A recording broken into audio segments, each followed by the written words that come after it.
According to the tattoo artist, named Danny Nostrum, who inked both Gabby and Brian, said that Gabby was super excited to get matching finger tattoos with boyfriend Brian Laundrie as a symbol of their love.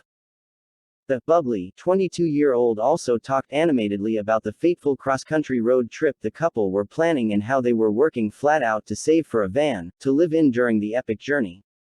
Brian and Gabby also told tattoo artist Danny Nostrum they were huge fans of documentary true crime TV series Forensic Files.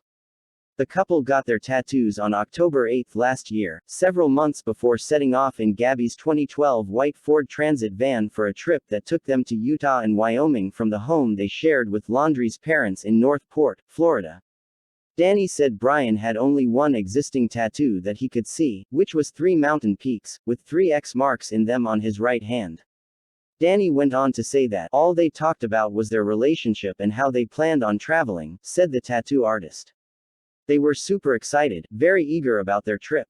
They didn't specify where they were going or when. They just said they were planning this trip to go stay out of a van for a little while.